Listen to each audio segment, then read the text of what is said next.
네.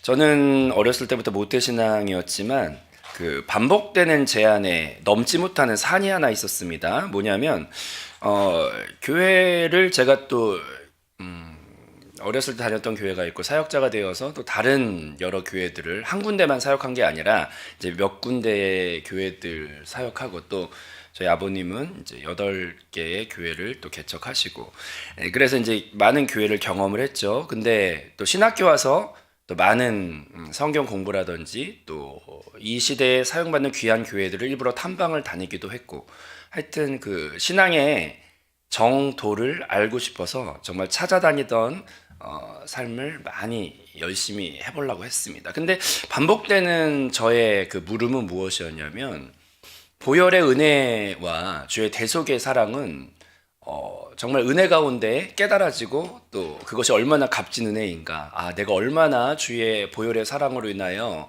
값없이 은혜 받았는가는 가슴 깊이 느껴지고 구원과 영접까지는 문제가 없는데 정작 저의 고민은 무엇이었냐면 따라합시다. 구원받고 난 후에 어떻게 살아야 되는가, 그 방향을 명쾌하게 이렇게 정리해서 체계적으로 이렇게 알고 싶었지만 그것이 참 어려웠어요. 왜냐하면 일반적인 교회들은요, 성도들이 모였을 때 사람에게 좋게 하랴 하나님께 좋게 하랴라고 했을 때 보통은 좀 인기와 사람들의 필요에 물론 그게 완전히 필요 없다는 건 아니지만 그쪽으로 좀 기울어지는 경우도 많아요. 그래서 사람들은 주님 믿고 난 다음에 따라합시다. 축복, 성공, 주로 이런 거 관심이 많고 병의 치유 이런 거 관심이 많기 때문에 교회 방향 자체가 사람들의 필요를 기울이다 보니까 그런 쪽으로 포커스 맞춰지는 교회들을 좀 많이 봤어요. 교회 중에 한 반절 정도는 그렇게 가는 것 같아. 그래서 구원받고 난 후에 교회에서 계속 말하는 게 복받아라, 축복받아라 이런 얘기를 많이 하니까 맨날 듣다 보니까 사람들도 관심이 그쪽으로 가니까 마치 축복받으면 신앙생활이 괜찮은 것 같고 축복 못 받으면 뭔가 나의 신앙생활이 문제 있는 것 같고 약간 그런 시험에 빠지기도 하고 혼란스럽기도 하고 그런 이제 신앙생활의 과정을 가졌습니다. 구원받고 난 후에 성공을 위해 살아야 될까요? 그게 저는 항상 의문이었고 그 다음에 또 이런 파가 아니면 하나님을 기쁘시게 하려는 방향을 잡았던 것 중에 또 함정에 빠지는 방향이 하나 더 있는데 따라합시다. 율법주의. 율법주의, 이게 또 교묘하게 헷갈리면서 우리를 다시 한번 사망으로 인도하는 또 방향이 되더라고. 그래가지고 이렇게 목사님들 중에 되게 무서운 스타일로 하시면서 똑바로 믿어야 돼. 천국 들어가는 게 호락호락한 게 아니야. 그래서 이제 막 율법, 우리가 은혜로 구원 받았는데 그 이후에 엄청 주를 올바로 믿으라는 이제 협박 조항을 막 넣으시면서 막 이제 지켜야 될 게 많고, 막 이제 구약에서 있었다가 예수 그리스도로 끝난 그 율법을 다시 부활시켜서 교회 안에 그 율법주의를 그래서 뭐 하나 못 지키면 엄청 죄책감에 막 빠지면서 막 그 좁은 문으로 들어가기 위해서 마치 나의 구원이 취소될 것 같은 불안감 안에서 일부러 그걸 이렇게 동력원으로 쓰기도 하죠. 똑바로 안 믿으면 천국에 못 들어가요. 막 이러면서 이제 그러면 이제 교회에 이것도 혼란스럽고 저것도 혼란스러웠어요. 저는 솔직히 그랬는데 이제 은혜 가운데 주님 알려주세요 하고 막 이렇게 기도하던 과정 가운데 은혜 안에서 이제 한세교회로 이제 오게 되면서 저는 한세교회 섬기는 지난 시간 동안에 진짜 이거를 내가 어렸을 때부터 들었어야 되는데 막 이런 진짜 주여 이제라도 알아서 너무 감사합니다. 하지만 그걸 몰랐던 삶은 너무 무거웠고 혼란스럽고 힘들었습니다. 이런 고백을 은혜 가운데 제가 하게 됩니다. 바울이 은혜의 그 주님을 죄인 되었던 바울이 다메섹 도상에서 빛 가운데 주를 만나고 난 후에 그의 삶은 그 이후에 어떻게 살아야 되는가에 대해서 우리에게 성경에서 정답을 줘요. 따라해 보겠습니다. 표대를 향하여. 사도 바울은 빌립보서 3장 14절에 뭐라고 말을 하냐면 표대를 향하여 그리스도 예수 안에서 하나님이 위해서 부르신 부르심의 상을 위하여 달려가노라. 그러면 이제 이게 바울이 말하는 거지만 성경이 말하는 거. 성경의 몸통, 신약의 몸통은 전부 다 바울이 다 적었죠. 우리의 신앙의 뼈대를 세우는 진리는 로마서부터 다 중간에 나와요. 그래서 이제 베드로는 불 붙이는 사역을 신약의 초반부에 한 번 설교해서 너희들이 못 박은 예수가 그리스도다 막 그러면 이제 그 설교 듣고 우리가 어찌할꼬 우와 우리가 어찌할꼬 하면서 이제 회개와 성령의 불이 떨어지는 3,000명씩 부흥시키는 사역을 베드로가 하면 중간 몸통에서 이제 그 구원받은 많은 무리들이 이제 우리가 어찌할꼬 그러면 이제 바울이 그 다음 사역을 이어받아 이렇게 하시라 로마서 막 알려주고 죄와 사망의 법에서 어떻게 벗어나고 막 영광스러운 교회부터 그 신앙의 뼈대를 바울이 다 잡아요. 그리고 뼈대를 잡아놓으면 따라합시다. 진리를 알면 모든 게 정확하지만 거기에 하나 더 보강돼야 되는 거는 사랑이에요. 사랑으로 나중에 사도 요한이 사랑으로 사랑의 사도로 그 모든 걸 보수하며 완성하는 게 절대로 주님의 교회는 이제 한 명이 세우는 게 아니라 이런 연합된 각자의 은사와 목적에 의하여 연합하여 세워집니다. 그래서 이런 것도 다 저는 한세교회 와서 배웠고 신약엔 이렇게 세 명의 중요한 사역자들이 뼈대를 세운다. 근데 이제 이 사도 바울이 그래서 우리가 갈팡질팡 이제 베드로 같은 어떤 폭발적인 성령의 은혜로 인하여 은혜 받았는데 그 다음에 어떻게 살아야 되는가는 바울이 방향을 알려줍니다. 그런데 다시 한번 고백합니다. 표대를 향하여. 그럼 그 표대는 사도 바울의 고백에 의하면 빌립보서 3장 5절에 뭐라 그러냐. 나는 이스라엘 족속이요 베냐민 지파요 히브리 중에 히브리인이요 율법으로는 바리새인이요 모든 학식과 모든 것에 능했던 자를 자기로 소개하죠. 그런데 이 모든 것을 빌립보서의 그 다음 구절들에 뭐라고 하냐면 따라합시다. 모든 것을 잃어버리고 배설물로 여기고 그리스도 안에서 발견된 것을 향해 자기는 달려간다. 그래서 정말 달려간다. 근데 그 표대는 뭐죠? 여기서 보니까 바울은요, 따라합시다. 금수저. 바울은 금수저 출신이에요. 그래서 그 모든 정치와 경제의 중심에 바리새인들이 다 잡고 있었고, 또 어렸을 때부터 가난했으면 노동과 이 모든 걸 했을 텐데 모든 학식과 모든 것을 배울 만큼 여유가 있었죠. 가문도 혈통도 좋고 여유도 있어가지고 바울은 금수저 출신인데 그 금수저를 주를 위하여 따라합시다. 배설물로 여기고 그거보다 더 중요한 걸 찾았다. 가치를. 그러니까 성공주의는 구원받고 난 후에 성경이 궁극적으로 말하는 건 아니에요. 왜냐하면 이 땅은 따라합시다. 안개처럼 먼지처럼 잠깐 지나가는 건데 그것을 위해 내 영혼을 다 걸 필요는 없어요. 우리는 영원한 것을 그래서 그런 말 있잖아요. 그 전번에 말했지만 이 영원이라는 길이에 비교해서 우리의 인생은 이만큼일까요? 영혼은 무한대로 뻗어가는 시간인데 무한대로 뻗어가는 시간 사이에 우리의 인생이 100년이라고 해도 이만큼이 아니고요. 무한대로 뻗어가는 시간에 비례한 우리의 인생은 이만큼도 아니고 점밖에 안 되는데 거기서 이제 제가 수련회 갔을 때 강사님 말했던 그 말 한마디가 저를 깨웠던 것처럼 따라합시다. 너희는 어찌하여 점 안에서 고민하느냐. 그 말을 하셨는데 나의 모든 고민과 슬픔과 분냄과 억울함은 다 점 안의 것들 안에서 어떻게 잘해볼까 인데 주님은 사실 우리가 구하는 것보다 더 큰 걸 주길 바라시고 온전한 걸 주길 바라시는데 따라합시다. 영원한 풍성과 영원한 생명과 영원한 누림을 사실은 우리한테 주고 싶고 이 땅에선 그것의 그림자를 우리가 맛볼 뿐이죠.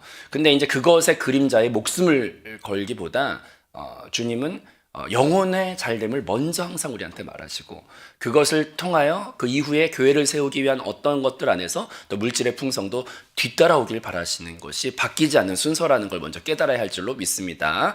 그래서 바울의 표대는 내가 옛날에 그 귀하게 생각했고 내 목에 힘줄이 들어갔던 그 자랑했던 것을 주님을 알고 봤더니 이게 다 배설물로 여길 만큼 따라합시다. 성공주의는 그것은 구원받고 난 후에 표대가 아니에요.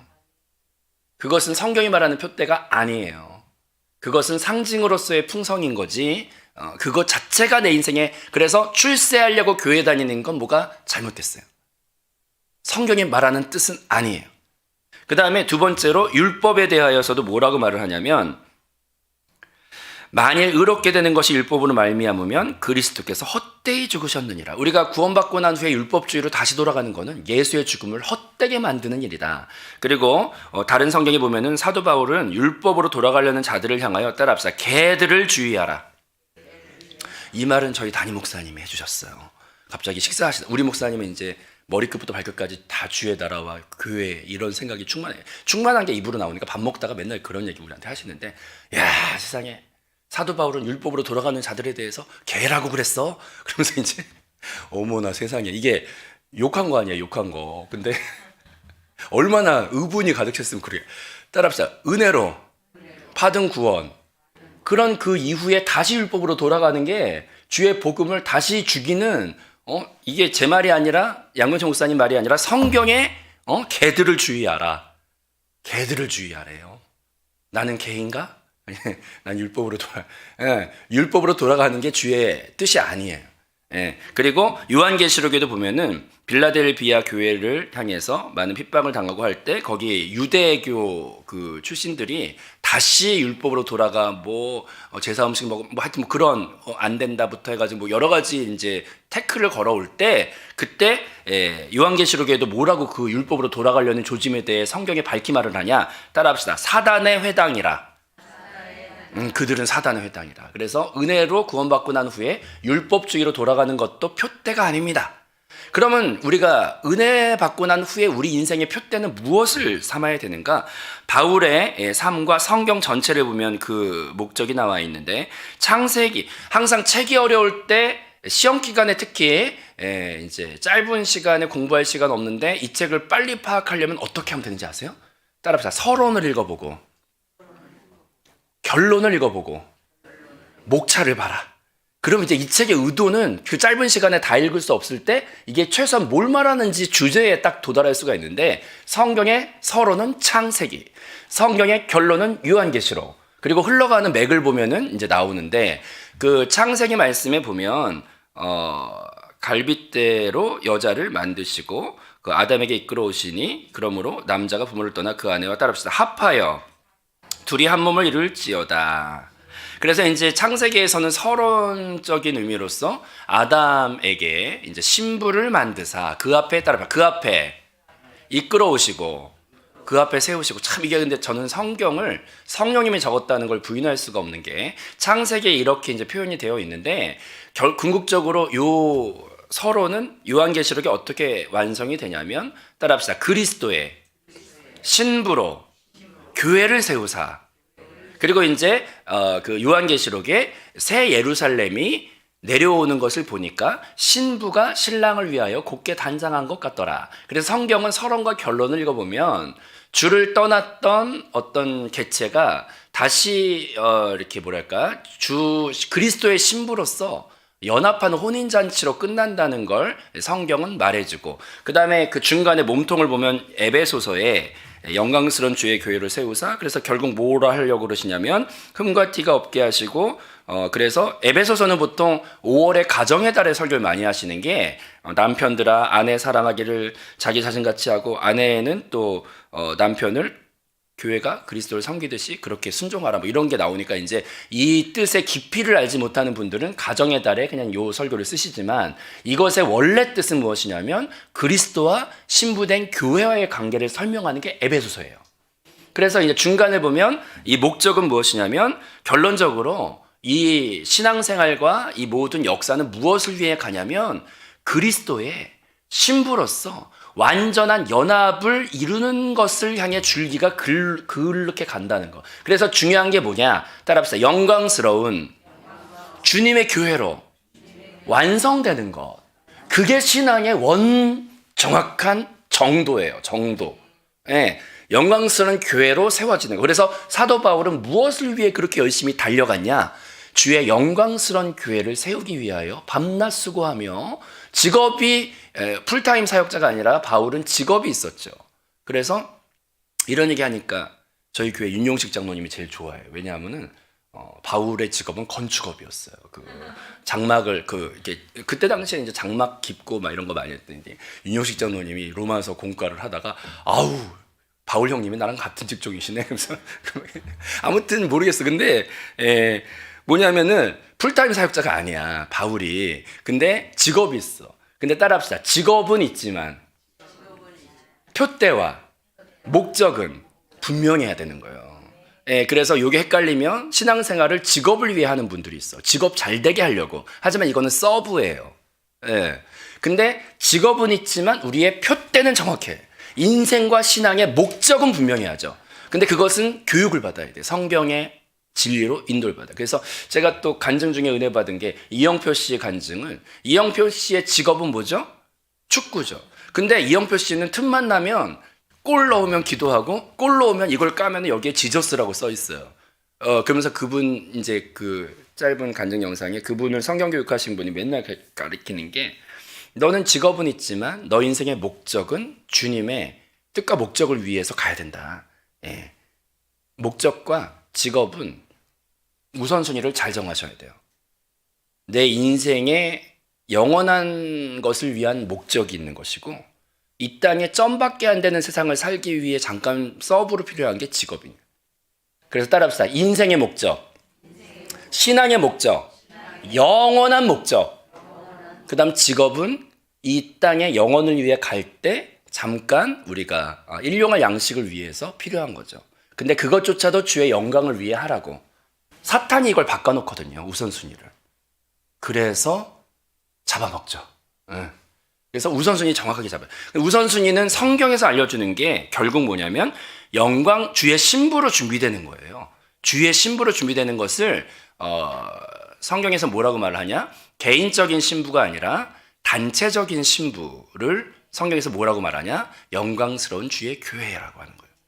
네, 그렇죠. 우리의 그래서 신앙의 표대는, 그래서 제가 성경 공과하고 한세교회 와서 담임 목사님과 이제 훈련 받고 하면서 너무 이거였어. 그래서 이제 나의 방황은 끝났구나. 이걸 향해 달려가면 된다. 그걸 향해 달려가자. 그리고 이제 그러면 이제 관심사가 어떻게 하면 영광스러운 주의 교회로 내가 준비될까? 그것을 인생 영원한 목적으로 삼자. 영원한 목적은 그거구나. 그걸 위해 사도 바울이 그렇게 열심히 달려가고, 제자들도 처음에 감을 못 잡고 막 도망다니고 막 그러다가 모든 제자들도 전부 다 영광스러운 주의 교회를 세우기 위하여 모든 것을 배설물로 여기고 그렇게 달려가던 삶을 예수님의 제자들도 그렇게 살다가 주님 앞에 갔다는 걸 이제 보게 됩니다. 따라합시다. 영광스러운 주님의 교회. 그러면 이제 저희 영광스러운 주님의 교회라는 공과와 또 로마서에서 그 뒷파트의 교회에 대한 공과를 보다 보면 세 가지를 좀 알게 되는데, 첫 번째로 영광스러운 주님의 교회가 되기 위해서는 따라합시다. 개인적인 신앙생활을 벗어나야 한다. 구원은 개인적으로 받을 수 있어요. 나의 개인의 구주가 될 수 있지만 상과 그 달려갈 표대는 항상 교회하고 연관이 있어요. 그래서 제일 먼저 해야 되는 것은 자기가 내성적이건 아니면 사람한테 그동안 상처를 많이 받았건 그 삶은 충분히 이해합니다. 하지만 그것도 역시 나의 옛사람이고 나의 자아이기 때문에 그것들을 주님 앞에 치료받으시고, 우리는 빨리 해야 되는 게 뭐냐면 적극적인 교회 생활 안에 들어가 함께 연결되어 건축되는 삶을 살아가는 것이 우리의 신앙생활에 꼭 있어야 되는 표대예요. 왜냐하면 사단 마귀가 홀로 있는 자를 그렇게 삼켜요. 동물의 왕국 같은 데 보면은 얼룩말 때, 물소 때 이렇게 있을 때 사자가 두루다니며 삼킬 그 먹이를 찾을 때 무리떼에 뛰어들지 않아, 사자도. 꼭 보면은 이렇게 딴짓하다가 홀로 떨어져 있는 외딴 이렇게 그게 공격의 목표가 된다. 근데 성경 말씀에도 따라합시다. 음부의 권세가 교회를 이기지 못한다. 오, 할렐루야. 우리가 가장 보호받는 곳, 주의 충만이 있는 곳, 은혜가 쏟아지는 곳은 교회. 두세 사람이라도 내 이름으로 모인 곳에 성령이 임재하시니까 우리의 구원받고 난 후에 나 홀로 믿겠다? 이거 되게 위험한 겁니다. 성경적이지도 않고 보호받지도 못하고 사탄의 밥이 되는데 주님은 마지막에 너희는 왕같은 제사장들이요, 거룩한 나라요, 택하신 족속. 근데 이 세 가지가 다 보면은 따라합시다. 단체적인 무리, 거룩한 제사장들, 나라, 택하신 족속, 다 단체적인 거예요. 하나님은 단체적인 구원받은 사람들은 처음에 그 어떤 재료로서 다 구원받은 건데, 교회라는 말은 뭐냐면 구원받은 영혼들의 사람들의 연합을 교회라고 말해요. 그래서 영적 건축은 상당히 중요합니다. 나의 신앙생활이 개인의 성향 또 사람한테 그동안 딘 게 많던지 간에 하지만 주님이 그 마음 치료하셔서 빨리 해야 되는 건 적극적인 교회 생활 안으로 들어가셔야 돼요. 그게 주님의 뜻이에요. 신부는 개인의 신부를 말하는 게 아니고 새 예루살렘은 각자가 산 돌들이 돼요. 성경은 그러니까 계속 그걸 향해 갔는데 거룩한 산 돌들이 되어 서로 연결되어 건축됨으로 우리가 주님 앞에 아름다운 신부가 되는데 그 아름다운 신부는 개인의 신부가 아니라 새 예루살렘이 주를 위해 단장한 신부 같더라. 이건 단체적인 신부를 말하는 거예요. 우리가 모두 연합될 때 그리스도의 장성한 분량으로까지 자라가라고 했을 때 그리스도의 장성한 분량을 개인이 할 수 있는 사람은 아무도 없어요. 단체적으로 연합할 때 그게 그리스도의 장성한 분량이 되는 거예요. 아멘. 그래서 그럼 우리가 적극적인 교회 생활과 연합된 건축이 되기 위해서 세 가지 팁이 있습니다. 요것만 짧게 요건 원래 한 3박 4일 해야 되는 거고 공과책 이만한 건데 그거를 짧은 시간에 할 수가 없기 때문에 오늘은 맛배기, 제가 외판은 아니지만 공과하시라, 그리고 개인 양육 들어가시고 교회 많이 붙어 계시면 이제 이 제가 예고편 한 거를 다 들을 수 있습니다. 6분 안에 끝내야 됩니다. 제가 지금 그래가지고 자 따라합시다. 첫 번째로 교회로 건축되려면 영적 권위를 아는 게 중요합니다. 교회에 들어갔을 때 이 교회 안에 머리로부터 흐르는 질서가 있고 항상 모든 교회 공동체는 그 각 지역 에베소 교회 무슨 교회마다 그 교회 감독이라는 게 있고 하여튼 그 질서는 100부장, 10부장, 1000부장 이런 어떤 영적 군대로서도 그렇고 영적 교회의 권위를 우리가 먼저 알 때 그 교회에 들어갈 수가 있는 거예요. 하나님은 성경에 그 권위를 항상 사용하셔서 하셔요. 근데 제가 은혜 받은 간증이 요즘에 저는 간증의 인생인 것 같아요. 왜냐하면 늘 푸른 대학 할 때도 짧은 시간 은혜를 받게 하기 위하여 간증을 그때부터 엄청나게 잘라서 모아놓고 뭐 찾고 막 이랬고요. 그 다음에 제가 또 한세교회에서 지금 간증 담당 교육자예요.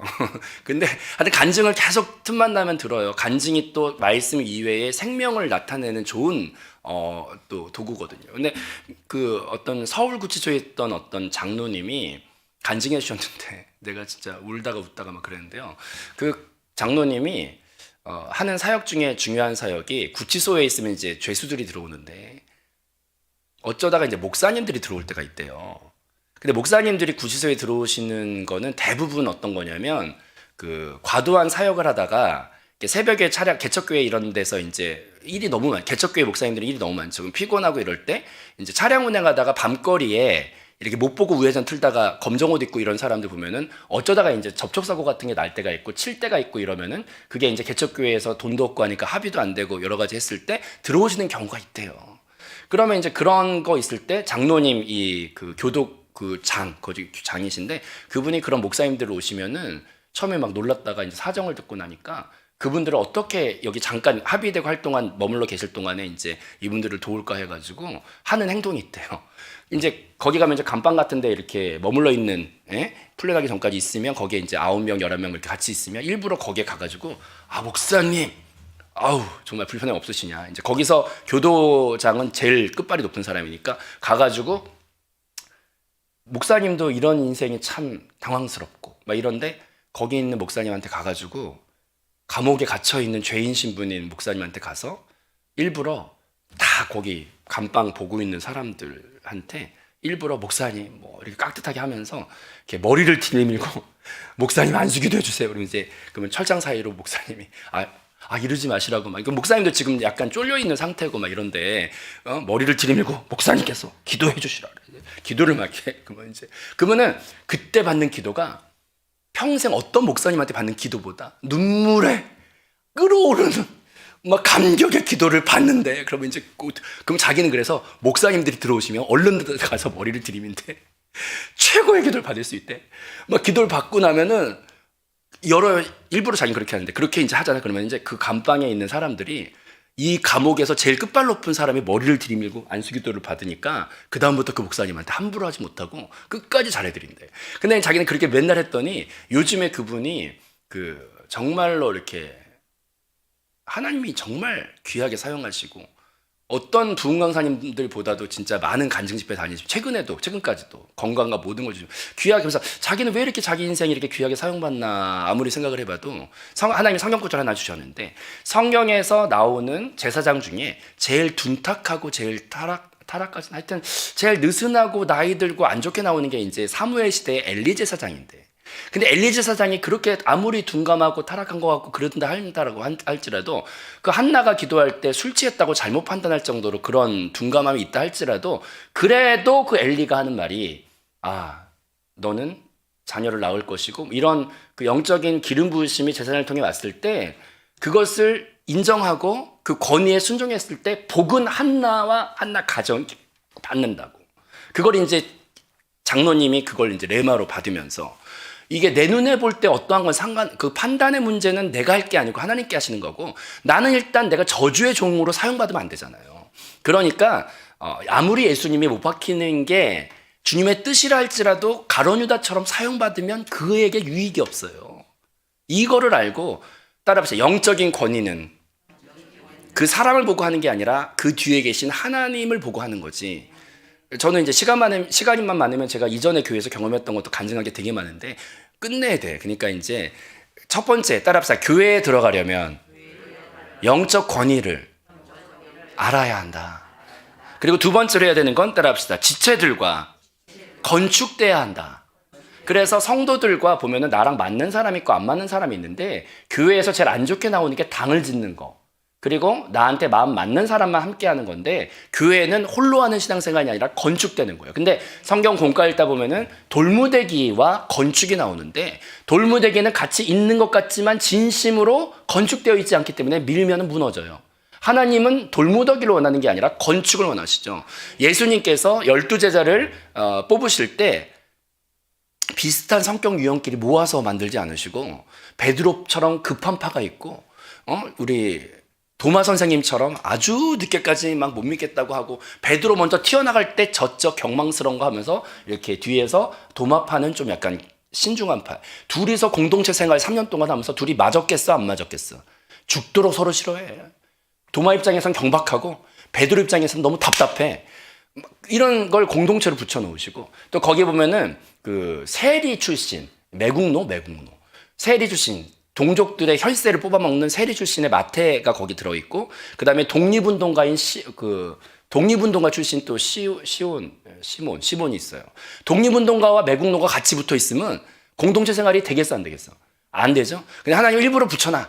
그게 다 왜 그런 줄 아세요? 따라합시다. 나의 자아와 나의 잣대, 나의 판단, 나의 죄성, 나의 선악과 그런 거 다 드러나게 하실 때 주로 나와 반대파 끌어안을 수 없는 사람들을 놓으셔서 드러나게 하시고 상호간에 깨지게 하셔서 모난 돌을 주머니에 넣고 막 열심히 3년 동안 흔들면 서로 동글동글 처음에 막 싸우다가 나중에 서로 피 터지고 하니까 나중에 이제 알았어 그냥 그리고 이제 그것과 플러스 성령의 충만 은혜가 왔을 때 나가 죄인인데 죄인인 주제 누굴 판단하고 주께서 받으신 자들을 너도 받아라. 주님이 받았는데 뭐라고 안 받아? 내가 예수님보다 높아요? 그걸 깨트리기 위해 반대파들을 우리 옆에 포진시켜 깨지게 하시죠. 예. 그 다음 세 번째로 따라합시다. 영혼의 열매를 맺어야 한다. 예, 우리는 위로도 연결돼야 하고 수평적으로도 연결돼야 하고 또 내 영혼의 열매들을 품어서 그들을 또 양육하며 연결돼야 해요. 그래 완벽한 연결이 되는 거예요. 주의 건축은 그런 겁니다. 근데 제가 이제 엘리야 교구 때는 코로나 때 각자 방에서 혼자 계시던 분들이 외로운 분들이 많아가지고 이분들은 서로 모이면은 그렇게 만나는 걸 좋아해. 그래서 이제 버스에서부터 말을 시작해가지고 만나면 그렇게 반가운 거야. 그래서 엘리야 교구할 때는 모이는 거 위주로 많이 해드렸는데 남자 교구 왔더니 이분들은 개인 양육이 중요해. 그래서 개인 양육을 이 사람 저 사람 막 하다 보니까 월요일날 혼자 앉아 있는데 기도하던 순간도 아니고 이제 월요일 날에는 쉬면서 약간 가만히 앉아 있었는데 갑자기 이상한 증상이 저한테 일어나는데 밑에서부터 따라합시다. 충만이 흘러넘쳐. 막 행복해. 근데 왜 그러나 생각해 봤더니 개인 양육을 계속 하다 보면은 그 양육자를 위해서 기도를 한 번 더 하게 되고 말씀을 한 번 더 읽게 되고 막 이렇게 같이 생명을 나누다 보니까 저도 모르게 가만히 앉아 있어도 충만해지는 게 있어요. 그래서 이게 뭐냐면 영혼의 열매를 맺는다는 게 주를 위한 게 아니에요. 나의 누림과 나의 새로워짐을 위해서 하시는 거예요. 시간이 없으니까 딱 이제 요약하겠습니다. 따라합시다. 흠과 티와 주름이 없이 영광스러운 교회로 준비되라. 그런데 이 티라고 하는 거는 타고난 점, 천연적인 걸 말하는 거예요. 그 다음에 주름은 낡은 것, 내 안에 가부장적인 권위주의라든지 경험상에서 굳어져 버린 것들, 그런 거 다 제거해야 돼요. 그리고 마지막으로 따라합시다. 흠은 상처로 생기는 거잖아요. 내 쓴뿌리 이런 게 전부 다 흠과 주름과 티가 하나됨을 못하게 만들어요. 근데 그것을 할 수 있는 방법은 따라합시다. 물과 성령으로, 말씀으로 씻으사.